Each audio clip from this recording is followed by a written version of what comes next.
Halo, hai guys, kembali lagi di channelnya Mimin.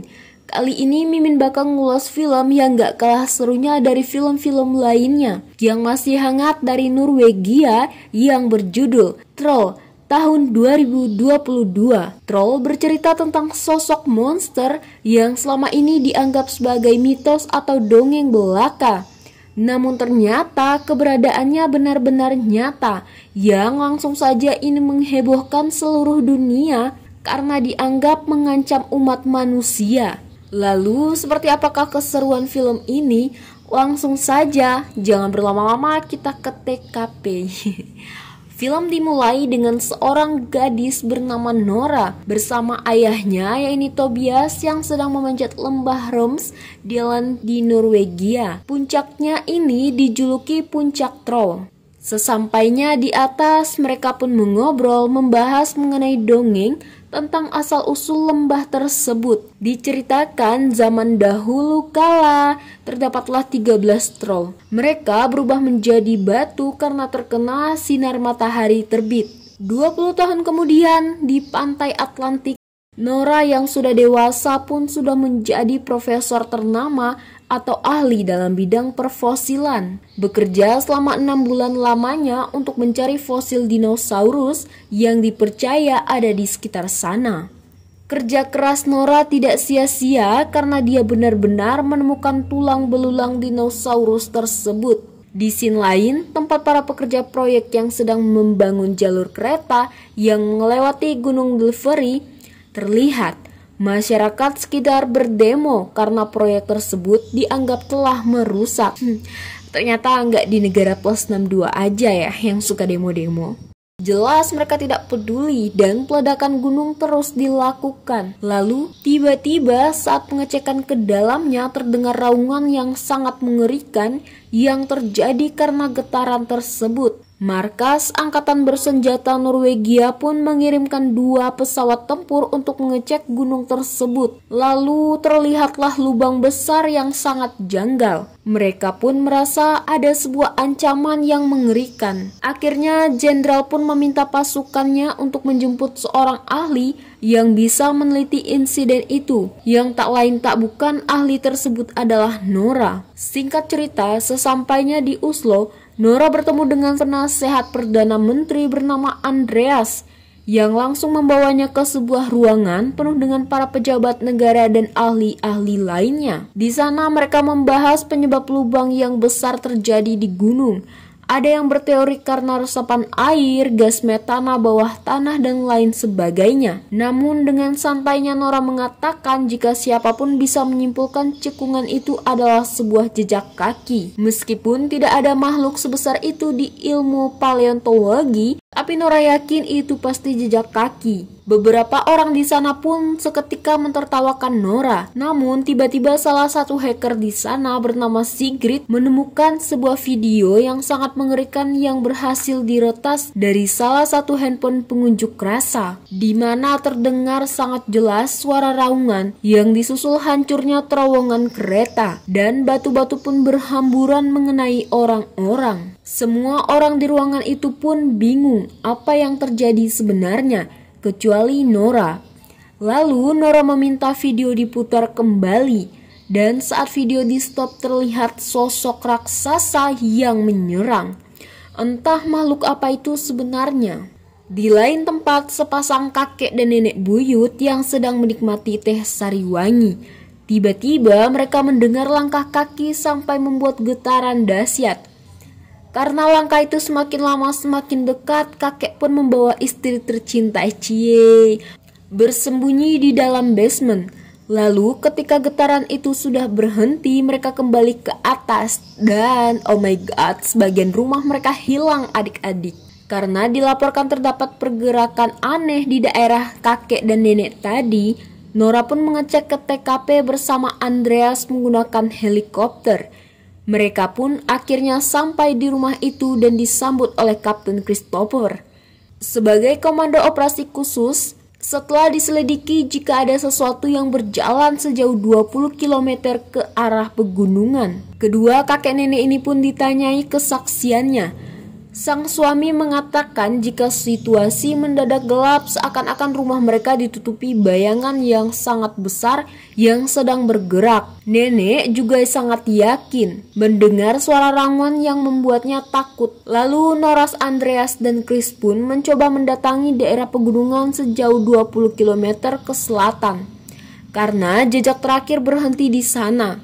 Dengan teknologi pemindai thermal, Christina menemukan tanda-tanda kehidupan, dan Nora pun berkesimpulan bisa jadi makhluk itu. Lalu Nora pun meminta diantarkan menuju suatu gubuk kumuh yang ternyata ayahnya Nora, Tobias, tinggal sendirian di sana. Usut punya usut, ayahnya adalah seorang profesor folklore. Di dalam gubuknya terpasang banyak gambar-gambar makhluk troll, dan juga beberapa artikel seperti berhentinya pembangunan jalur kereta yang mana karena Nazi melihat sesuatu di gunung itu. Setelah diperlihatkan video kejadian aneh, Tobias pun semakin yakin jika makhluk itu adalah troll, di mana menurutnya sekitar 1000 tahun yang lalu mereka berkeliaran di Norwegia. Jelas, Nora pun meminta ayahnya untuk berpikir secara logis dan tidak mengaitkannya dengan dongeng ataupun sejenisnya. Karena jika troll memang hidup 1000 tahun yang lalu, tentunya mereka sudah menemukan fosil-fosil troll. Tobias pun tetap ngeyel mengatakan jika cerita rakyat, mitos ataupun karya seni tentang troll dibuat untuk memanipulasi kebenarannya. Maka dari itu, Tobias pun membuktikan jika apa yang ditelitinya memang benar-benar nyata.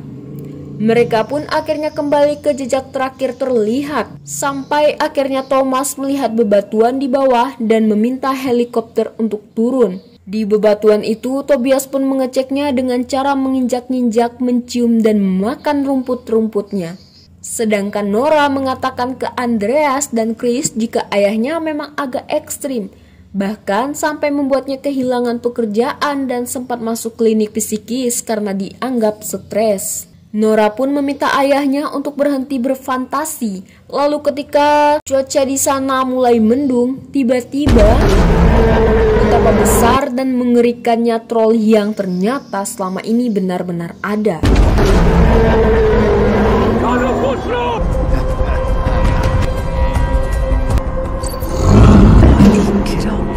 Sesampainya di markas militer, mereka pun Zoom meeting bersama para pejabat yang tentunya Tobias dimaki-maki dan dianggap tidak waras karena menganggap makhluk itu adalah troll. Maka dari itu, Perdana Menteri pun menyerahkan seluruh operasi kepada militer. Nora pun memohon kepada Chris agar diizinkan pergi ke lokasi troll untuk pengamatan lebih lanjut. Chris masih berbaik hati mengizinkan mereka, dan para tentara pun langsung menuju ke TKP. Tank dan kendaraan bersenjata lainnya pun menyebar ke posisi masing-masing sambil menunggu kemunculannya. Dan tak lama kemudian troll berjalan mendekat ke arah pasukan saat itu juga. Jenderal pun memerintahkan pasukannya untuk menyerang. Tapi tentunya tidak berpengaruh karena troll ini terbuat dari batu dan tanah. Mendapat serangan tersebut, troll pun sangat marah dan berusaha menyerang. Chris meminta pasukan tank menembaknya, namun itu juga sia-sia. Dan dengan nekatnya, Tobias berusaha mengajak troll bicara dan ternyata cara itu cukup ampuh untuk menenangkannya. Tapi tiba-tiba hal tak terduga pun terjadi. Salah satu tank menembak dari jauh yang langsung membuat troll sangat murka. Dan tanpa sengaja ia pun menendang Tobias. Untungnya troll pun pergi dari sana dan Tobias yang sudah sekarat hanya bisa tersenyum karena ia bisa bertatapan langsung dengan troll. Sebelum meninggal, Tobias sempat mengatakan ke putrinya yaitu istana kerajaan. Namun Nora yang masih galau pun kepikiran kata-kata ayahnya yaitu istana kerajaan. Sampai-sampai ia ketiduran di ruangan. Lalu keesokan paginya, Chris pun mengabarkan bahwa troll terlacak, berhenti di sebuah lembah dan serangan udara akan segera diluncurkan. Meskipun dongeng mengatakan jika troll tidak tahan matahari, tapi ternyata itu salah karena jelas-jelas mereka melihat troll terbangun di siang hari. Berita keberadaan makhluk raksasa mengerikan pun tersebar ke seluruh dunia. Masyarakat pun mulai ketakutan karena troll terus berjalan bebas menuju ibu kota Norwegia, yaitu Oslo. Karena ancaman semakin dekat, Perdana Menteri pun akan mengerahkan seluruh kekuatannya untuk melawan. Meskipun Nora menjelaskan bahwa mereka harus mencari tahu sebenarnya apa yang diinginkan Troll dan kenapa dia terus berjalan. Tapi keputusan menteri sudah tidak bisa diganggu-gugat. Nora pun akhirnya diberhentikan dari misi tersebut dan Chris pun meminta maaf karena ia tidak bisa membantunya.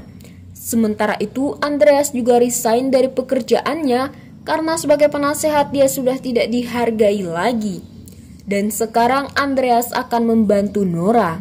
Andreas dan Nora masih terjebak macet di jalan. Nora pun terus membaca buku ayahnya yang dimana di salah satu halamannya tertulis Sinding. Nora pun teringat jika ayahnya sering mengatakan kata itu namun dia tidak tahu apa artinya. Andreas pun mengatakan jangan-jangan yang dimaksud adalah Richard Sinding yang menjadi penjabat senior di istana kerajaan. Sama seperti ucapan Tobias sebelum wafat yaitu istana kerajaan. Tidak perlu menunggu lama, Nora pun segera meminta Andreas untuk putar balik menuju istana kerajaan di Oslo. Sesampainya di sana, para penjaga pun langsung menodongkan senjata karena mereka berdua memaksa masuk. Untungnya saat itu Pak Sinding juga datang ke gerbang. Dan ketika dia melihat Nora, tanpa banyak tanya mereka pun langsung dipersilahkan masuk. Sinding mengenal baik Tobias sejak dulu. Tapi dia terpaksa harus dipenjarakan karena hampir menguap fakta sebuah tempat. Nora dan Andreas pun dibawa ke tempat tersembunyi di dalam garasi. Ternyata istana kerajaan Norwegia dibangun di atas kerajaan lain, yaitu Norwegia. Saint Olaf membinasakan kaum troll saat kristenisasi Norwegia. Namun ada salah satu anak troll yang diselamatkan dan sengaja dipenjara ke dalam gunung lalu dibiarkan mati. Namun ternyata troll itu masih hidup sampai saat ini. Nora pun akhirnya berkesimpulan jika Troll terus berjalan ke pusat kota karena ingin kembali pulang ke rumahnya atau ke kerajaannya. Sampai akhirnya Nora mengecek tulang-tulang di sana dengan ultraviolet. Terlihat jelas tulang yang telah berubah menjadi batu. Itu artinya dongeng pada masa kecil benar adanya bahwa Troll bisa berubah menjadi batu jika terkena sinar matahari. Sementara itu di jalanan kota pasukan militer yang bersiaga langsung menembaki Troll yang semakin mendekat. Namun jelas tidak berasa sama sekali. Troll pun menghancurkan mereka semua dan berhasil menerobos. Para pejabat yang semakin ketakutan pun berencana akan rudalnya. Dan Andreas yang mengetahui kabar tersebut meminta bantuan kepada Sigrid untuk meretas sistem pesawat agar rudalnya dapat dibatalkan. Setelah itu Nora pun menelpon Chris untuk menyampaikan rencananya agar jangan sampai ketahuan para pejabat. Karena tidak mungkin mengerahkan orang-orang militer, Chris pun langsung mengontak teman-temannya di pasukan pertahanan untuk berkumpul di suatu tempat yang aman. Di lain sisi, Nora dan Andreas memakai mobil milik Ratu Norwegia dengan membawa bongkahan besar. Mereka berdua sangat deg-degan karena jika peretasan Sigrid tidak berhasil, itu artinya mereka akan tewas terkena rudal. Berkali-kali Sigrid terus berusaha membobol sistem, dan tepat ketika rudal akan ditembakkan, Sigrid berhasil meretas sistemnya. Lama kemudian, sang monster troll pun datang, dan dengan nekat Nora pun melajukan mobil ke arahnya untuk memancing troll. Karena ternyata yang dibawanya adalah tengkorak keluarganya. Melihat itu, Troll pun sangat-sangat murka.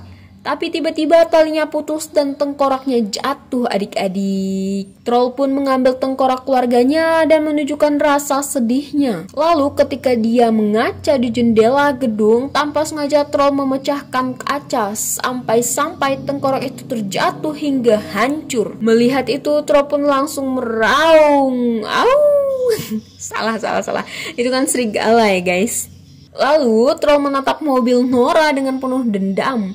Dan yang terjadi di kantor pusat, Sigrid pun ketahuan guys. Sistem pun kembali diaktifkan dan perintah merudal Troll pun dijalankan. Sementara itu Nora dan Andreas pun terpaksa keluar dari mobil karena Troll berhasil mengejar mereka. Troll yang mengamuk pun akan segera menginjak Nora. Namun untungnya Chris mengalihkan perhatiannya. Rencana mereka pun berhasil. Troll yang terpancing tidak bisa berkutik. karena dikelilingi oleh sinar ultraviolet jumbo yang dibawa oleh pasukan. Sedangkan rute pesawat juga dibatalkan oleh jenderal karena di sana banyak warga sipil. Chris dan yang lainnya pun bersorak karena troll yang kepanaskan benar-benar tidak bisa bergerak.